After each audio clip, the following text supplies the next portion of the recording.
Your question, please. Yes. Ваше питання, будь ласка.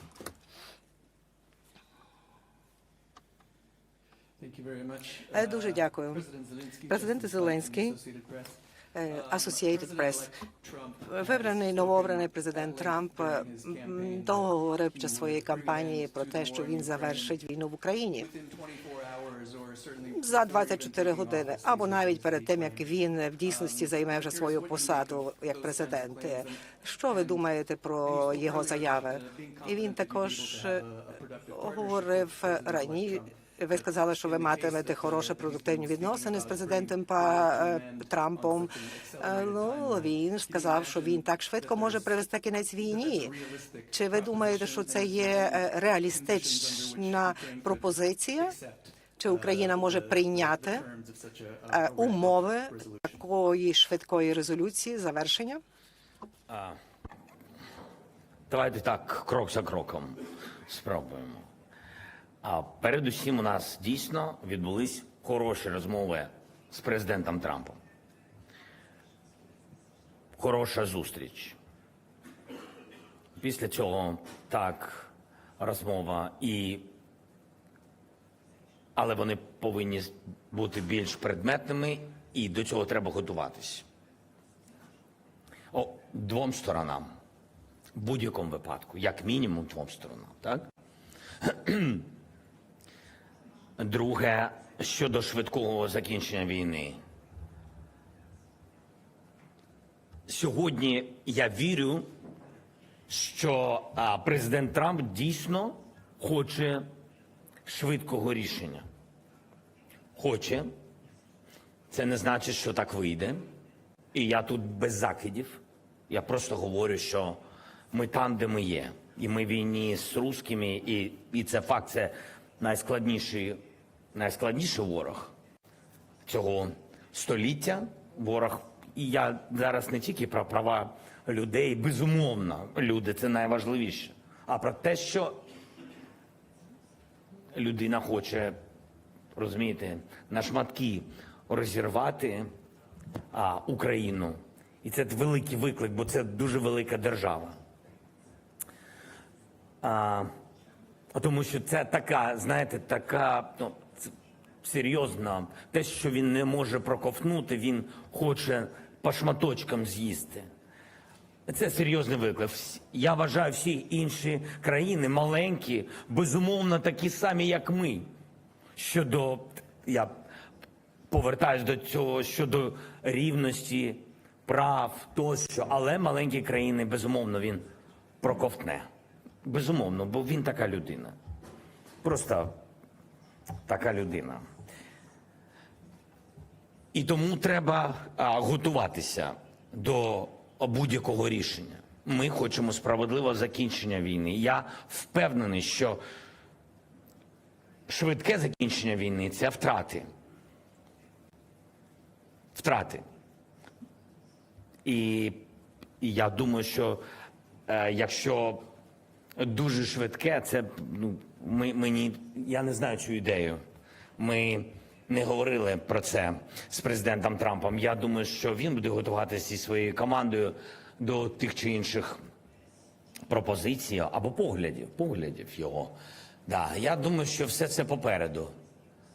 Одне зрозуміло мені, що він дійсно охоче закінчення. Але, ще раз говорю, вважаю, що якщо це дуже швидко, як закінчення заради закінчення, ми всі хочемо закінчення. Ми дуже хочемо справедливого закінчення. Просто це жах, це трагедія. Вся ця історія, вся ця війна, яку Росія принесла. Але якщо це просто швидко, то це втрати для України. Я просто по-іншому поки що не розумію, як це. Може, ми чогось не знаємо, не бачимо. Так буває. Треба трішки часу.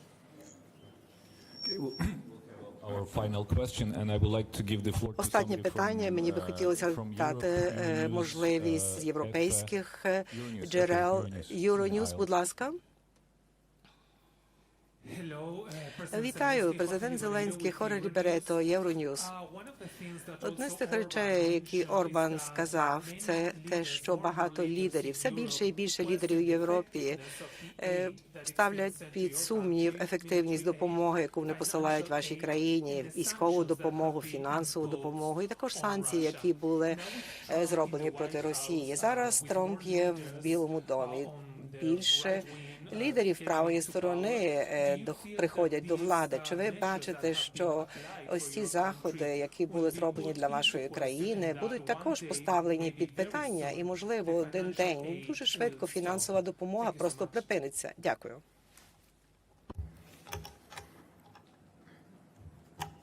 Спробую відповісти на ваше запитання не узагальнено, а дуже конкретно. І так, що стосується допомоги.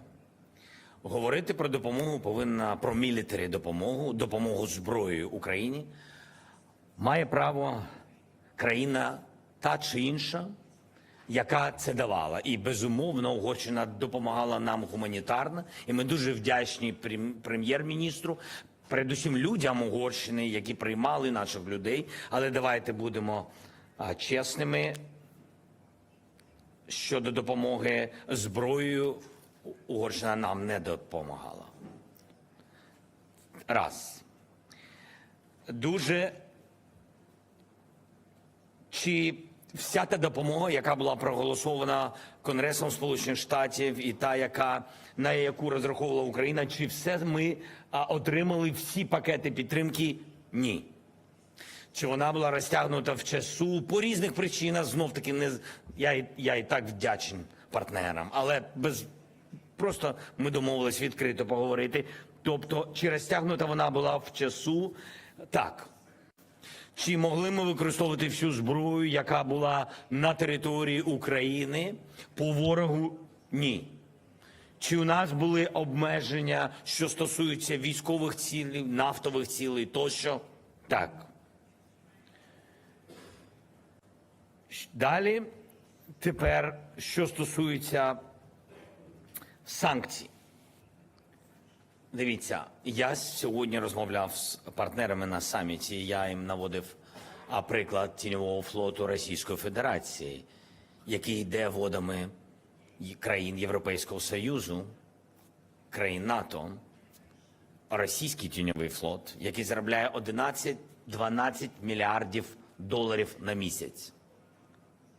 Множимо на 12 місяців, а потім ще 12 місяців.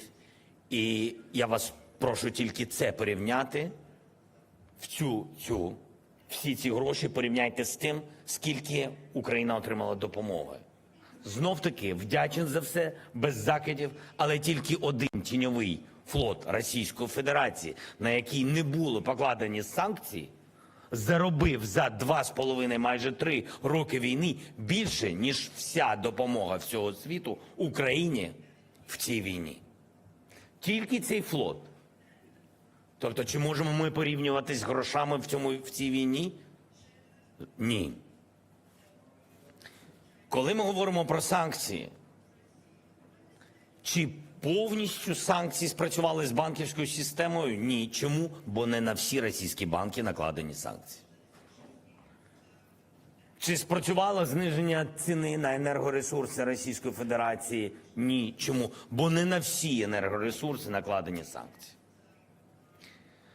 Що стосується інформаційної політики, те, що зробила Росія і робила в Європі, робила потім в Грузії, в Молдові тощо, ви всюди бачите дезінформацію з Російської Федерації. Чи накладені особисті санкції на список пропагандистів, який був переданий Україною і продовжувався передавати вашим партнерам впродовж всієї війни? Чи накладені санкції на цих людей? Всі, тотально на пропагандистів війни, які беруть гроші, які дезінформують, які просто роблять дезінформаційний хаос в країнах Європи, США, Східу Європи, не тільки Євросоюзу. Латинська Америка, Африка. Чи накладені на них санкції? Ні. Тепер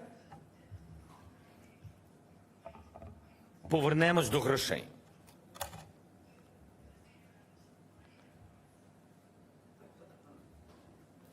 Зараз є 300 мільярдів доларів російських активів, заморожених російських активів. 300 мільярдів доларів. Україну вони зруйнували, за оцінками міжнародних інституцій, зруйнували десь біля, на сьогодні, 800 мільярдів руйнації в Україні. Заморожених активів російських 300 мільярдів. Всі кажуть, що ви будете робити, якщо Трамп не буде вас підтримувати фінансово? Де ви візьмете зброю? Як ви будете захищатися? Я вам відповідаю. А можна нам взяти 300 мільярдів, які належать нам? Можна ми візьмемо 300 мільярдів, підтримуємо наших людей і купимо на ці гроші в усіх країнах світу зброю? Можна ми самі будемо вирішувати, яка нам потрібна зброя? Можна ми самі будемо вирішувати, що з цими грошима робити? Можна, ніхто з країн Європи не буде блокувати ці гроші. Можна нам їх віддати. Можемо ми віддати просто квартири людям, які їх втратили квартири і не змогли знайти для себе життя, поїхали за кордон, а вони працювали в Україні і платили би податки.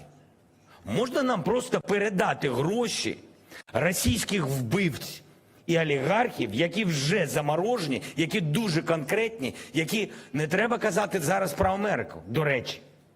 Не треба всі ці гроші тут, в Європі.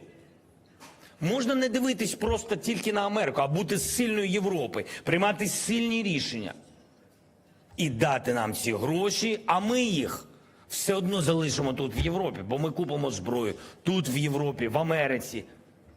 Також витратимо на своє швидке і більш дешеве виробництво зброї в Україні. Чи це не рішення щодо питання, буде нас фінансувати хтось або не буде нас фінансувати? Ми відповідаємо дуже чіткими відповідями. Ми готові.